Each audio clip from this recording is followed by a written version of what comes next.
막내로 태어난 티타는 사랑하는 남자 페드로와 결혼할 수가 없고 엄마가 돌아가실 때까지 옆에서 보살펴야 하는 그런 기막힌 운명인 거죠. 저라면 아마 엄마가 그렇게 얘기를 하면 도망을 가거나 했을 텐데 티타는 눈물을 흘리면서 이 운명을 받아들입니다. 그리고 이 가풍을 알게 된 페드로가 아주 충격적인 결정을 해버리고 맙니다. 그 제안은 바로 티타 대신에 첫째 딸 로사우라랑 결혼하라는 거였어요. 티타를 사랑해서 그 언니와 결혼하다니 정말 바보 같지 않나요? 그러면서 이들의 비극적인 사랑이 시작되고 티타는 죽을 만큼 절망스러웠겠죠. 나차는 많은 경험을 통해 티타가 만난 크리스마스 파이를 먹는 동안에 아무런 슬픔도 느끼지 않는다는 것을 잘 알았다. 하지만 이번에는 그 방법도 통하지 않았다. 위가 텅 빈 것 같은 허전함이 여전히 가시지 않았다. 티타는 배가 고파서 허전한 게 아니라는 걸 깨달았다.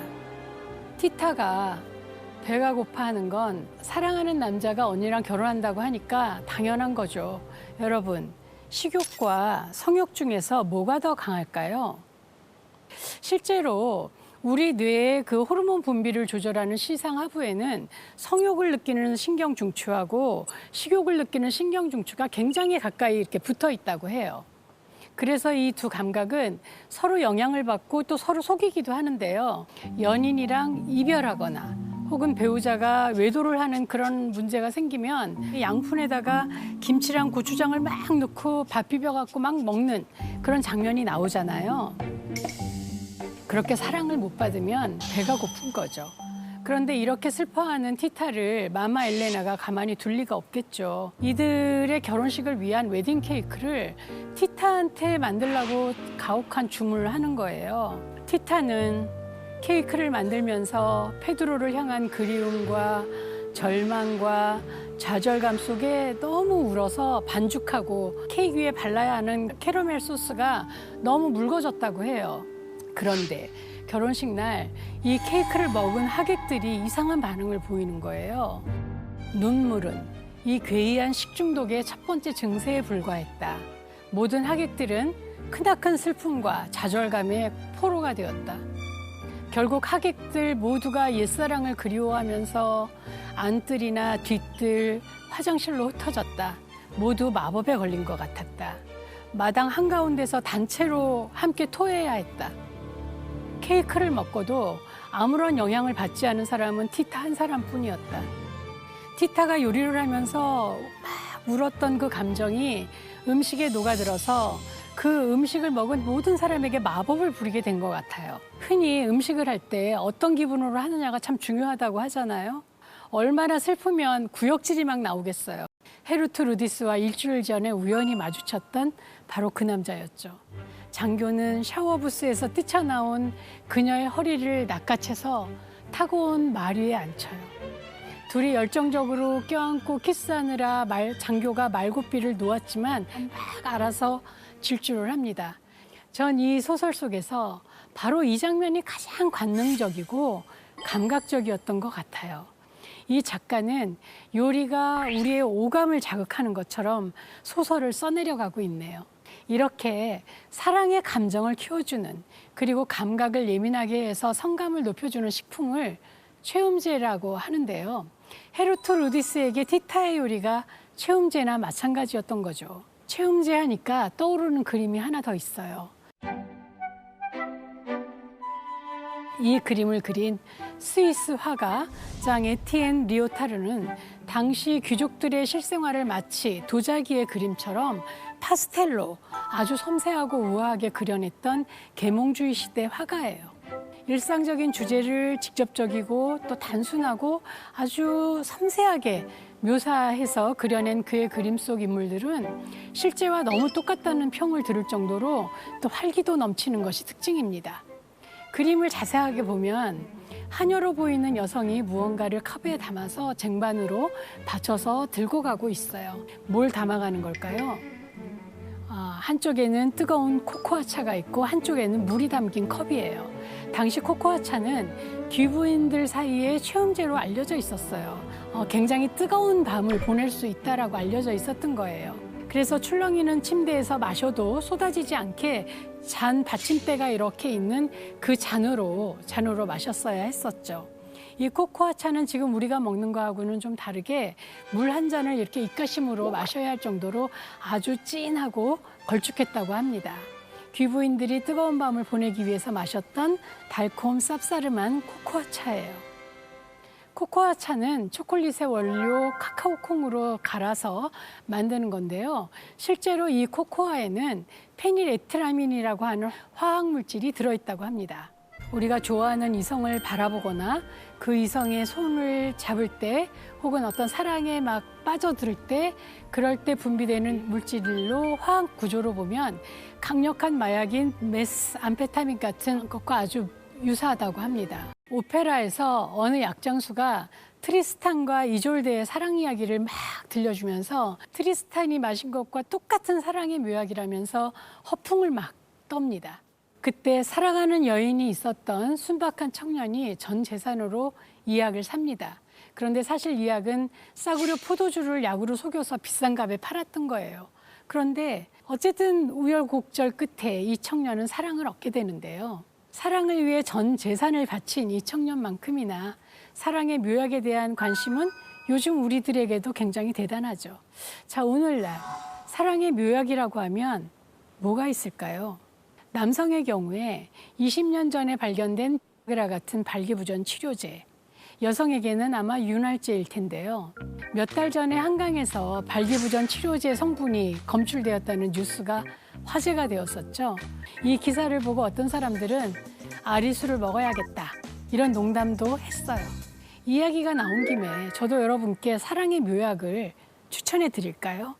섹스의 능력은 사실 피돌기에 굉장히 많이 달려있고 건강한 피돌기는 건강이 아주 중요하죠.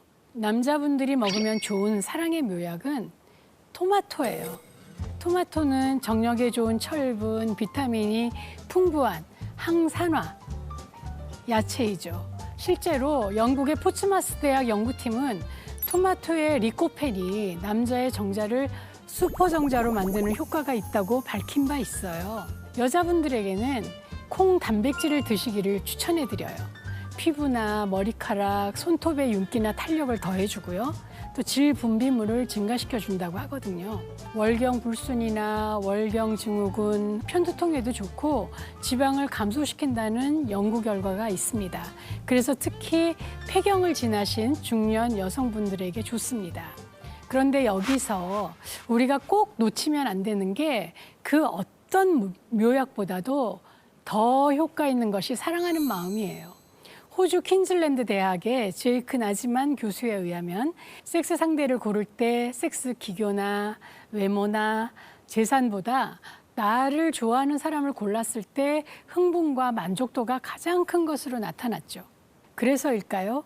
달콤 쌉싸름한 초콜릿 서평을 보면요.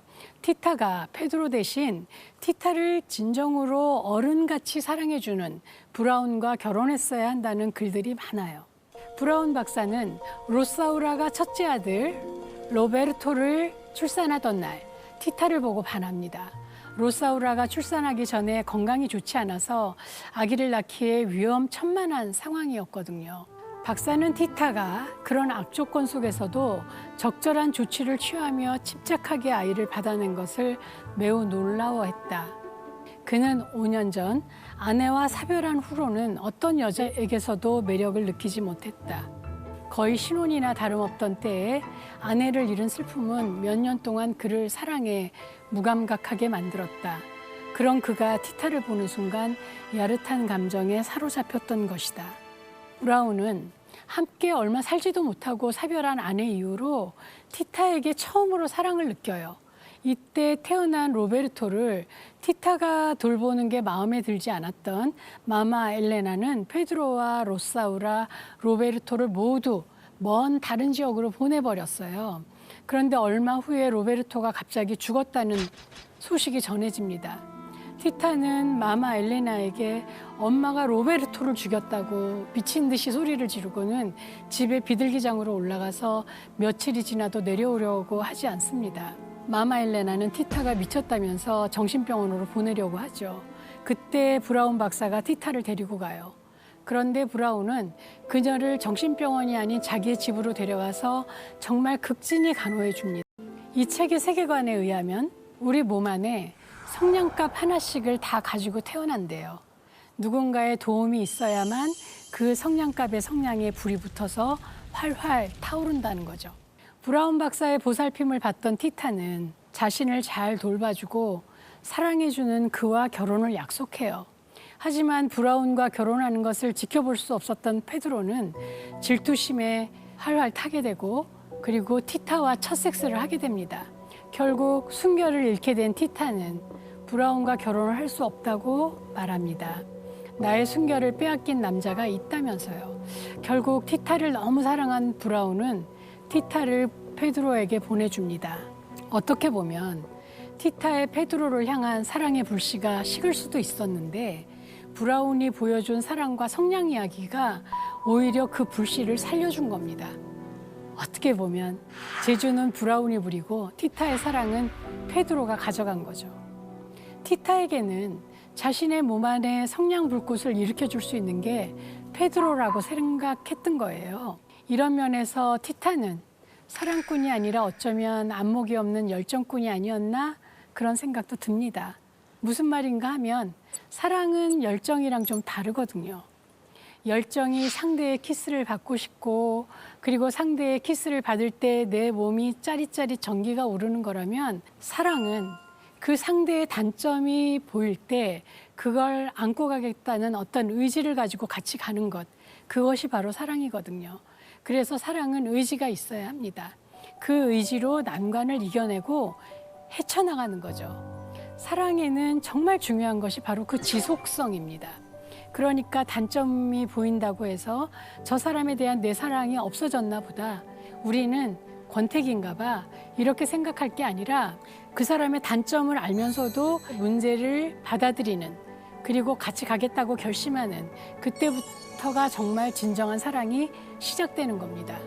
어쩌면 티타는 열정이 사랑으로 갈 기회가 없었던 건지도 모르겠어요.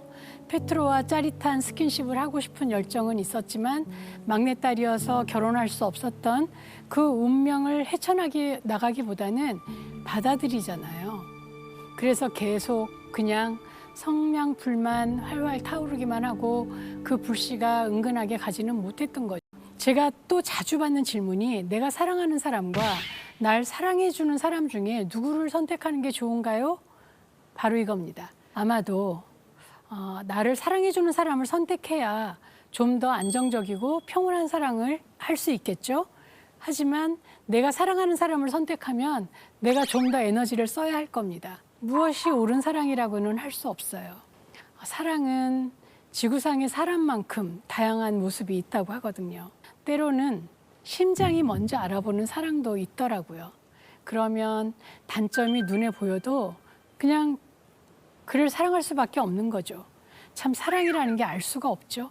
그런 면에서 보면 페드로와 티타의 사랑이 22년이라는 긴 세월 동안 지속될 수 있었던 건 사랑을 간직한 것보다 한 번도 온전하게 내 것이 된 적이 없었던 탓이 아닐까 하는 생각이 잠깐 들기도 합니다. 마마 엘레나가 사랑을 방해하니까 둘의 사랑이 꺼지지 않고 점점 더 커진 거죠. 심리학 용어로 그것을 금지된 과일 효과라고 하는데요. 로미오와 줄리엣 효과라고도 합니다. 그래서 사람들은 뭔가 금지한다고 하면 먼저 막 호기심을 가지고 왜 금지해? 정말 위험한 일이야? 이렇게 생각하고 이 호기심이 충족되지 않으면 반항심을 품고 금지된 맛을 직접 보려고 하는데요. 즉, 이 현상의 심리는 두 가지예요. 호기심과 반항심. 만약 마마 엘레나가 페드로가 티타를 사랑한다고 고백한 순간에 그래 사겨 이렇게 얘기했으면 어쩌면 자연스럽게 헤어졌을지도 모를 일이죠. 어쨌든 맥락으로 볼 때 티타와 페드로는 그 운명적인 십장이 먼저 알아보는 사랑이었던 것 같아요.